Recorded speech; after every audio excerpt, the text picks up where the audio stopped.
When you walk into a room full of people, you'll see two kinds of people.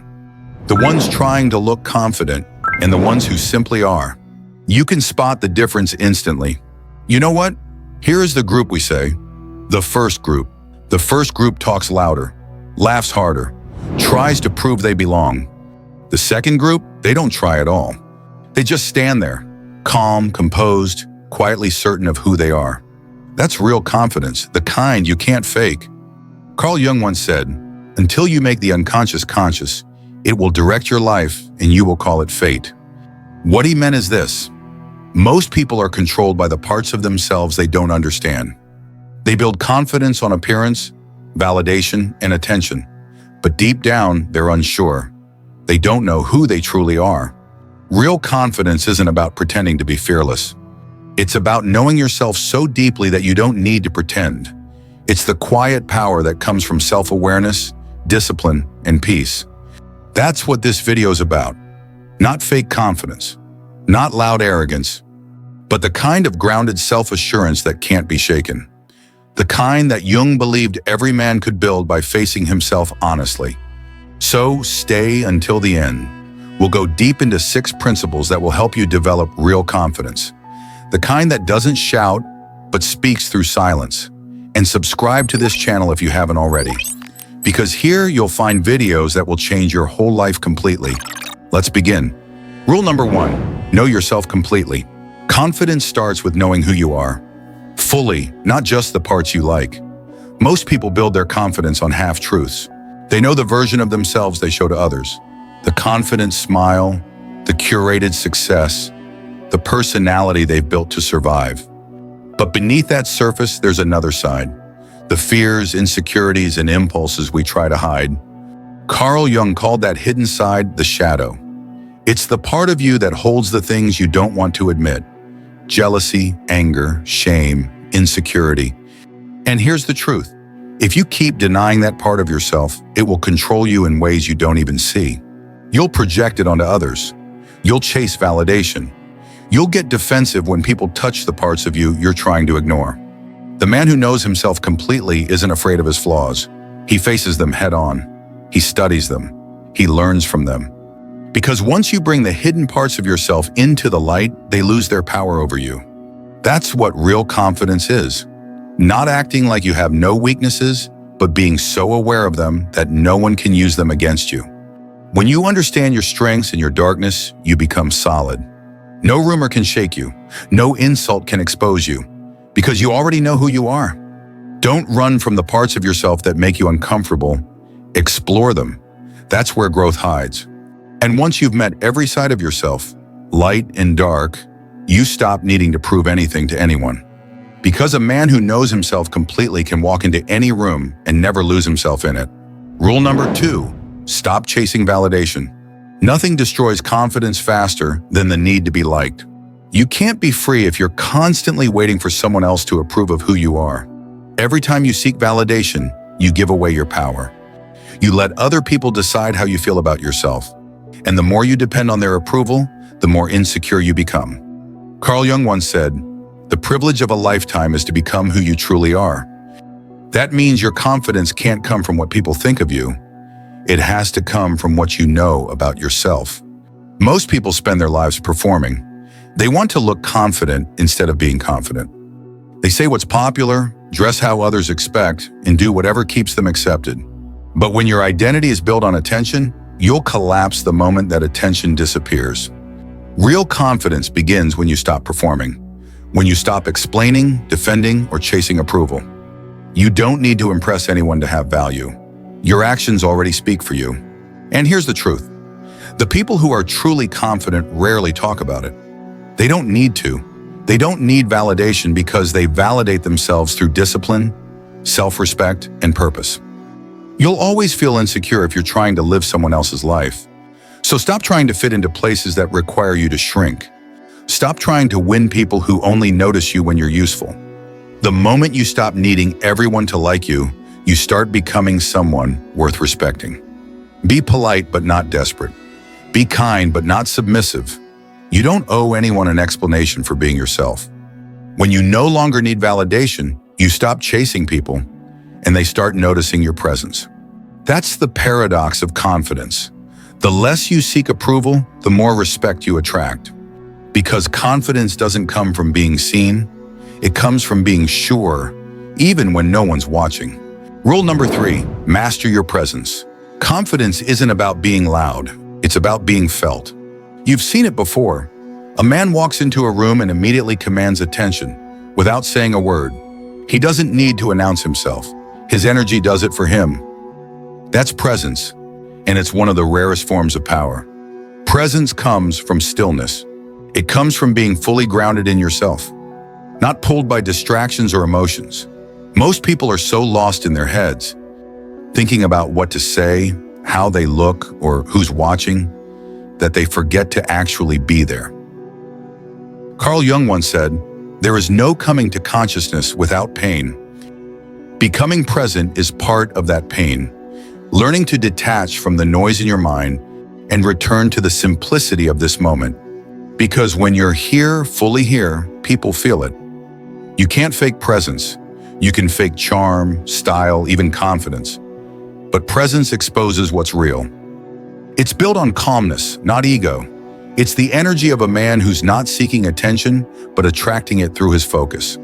Here's what most people get wrong. Presence isn't about how you move. It's about what moves within you. It's how you breathe, how you listen, how you carry silence. When you're grounded, your body relaxes, your eyes stay still.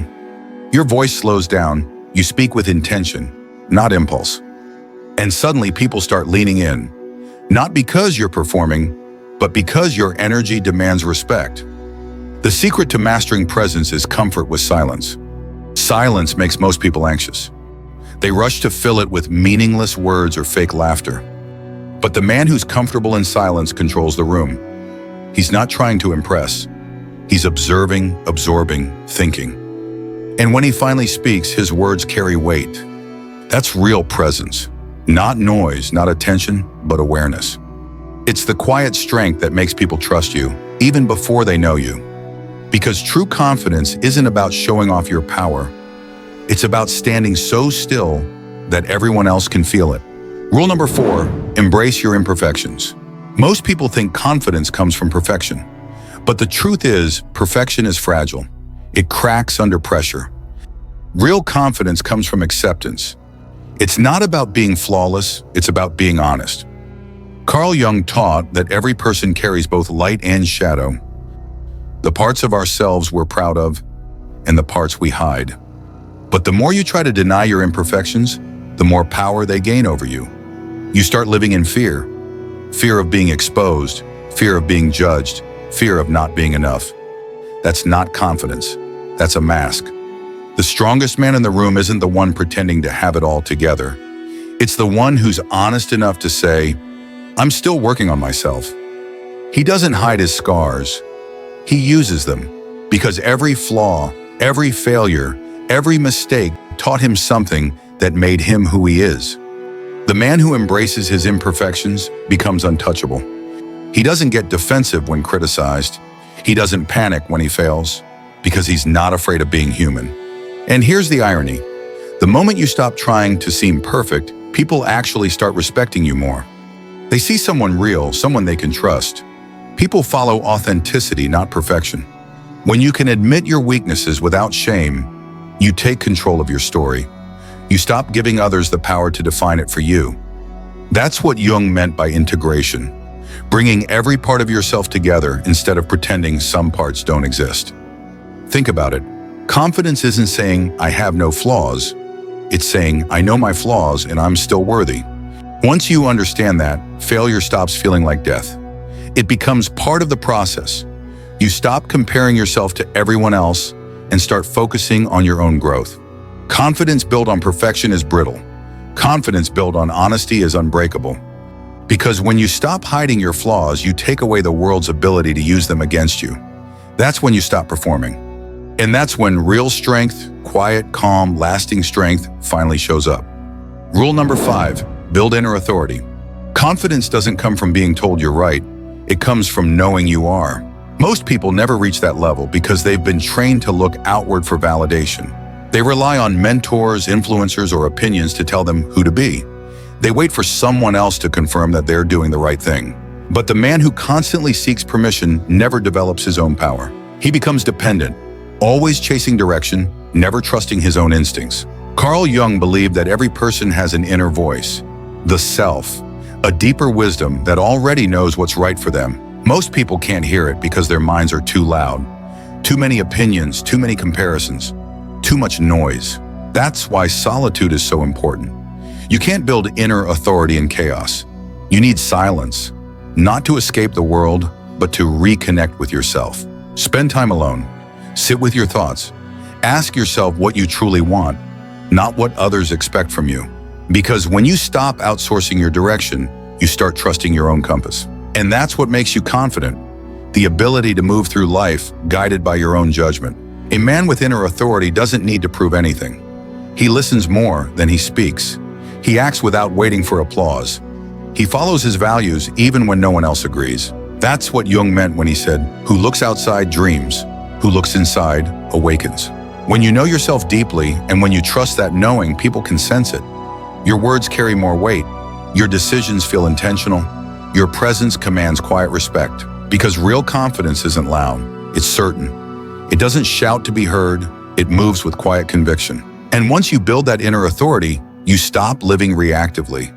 You stop being pulled in every direction. You become your own foundation. That's when you stop following and start leading. Rule number 6, live in alignment. Confidence isn't built in moments of performance. It's built in how you live when no one's watching. You can study mindset, repeat affirmations, wear the right clothes, but if your actions don't match your words, you'll always feel off.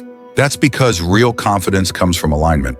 When what you believe, what you say, and what you do all move in the same direction, something powerful happens.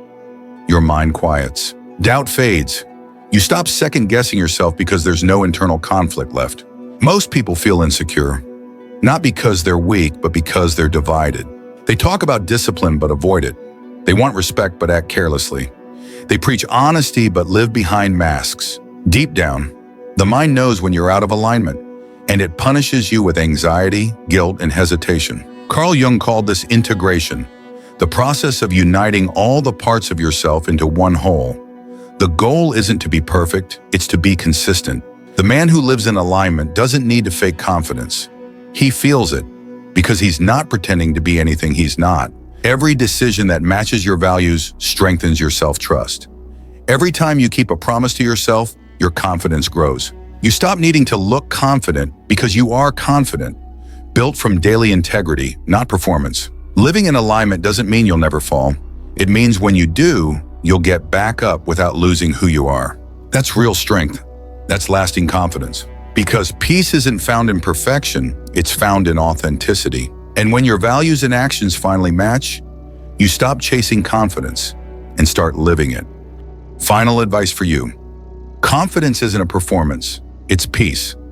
It's not the loud man who needs to be seen, it's the calm man who doesn't, the one who's rooted in who he is. He doesn't rush to prove, compete, or dominate. He simply stands there, centered, aware, unshaken. That's the man everyone feels without knowing why. Carl Jung believed that the key to strength was wholeness, knowing your light and your darkness, and learning to live with both. Because when you accept all of yourself, no one can use any part of you against you. That's the secret. Real confidence isn't about being more than others. It's about being complete within yourself. It's calm, it's focused, it's real. So the next time you walk into a room, don't try to be the most confident person there. Just be the most aligned, the most aware, the most present. Because confidence doesn't need to be announced, it's felt. Through silence, through stillness, through self-knowledge. That's what makes you powerful. That's what makes you unforgettable. Confidence is built quietly in your choices, your discipline, your honesty. Keep learning who you are. Keep aligning how you live. Because the more you know yourself, the less the world can shake you. Until next time, stay grounded, stay aware, and walk with quiet certainty.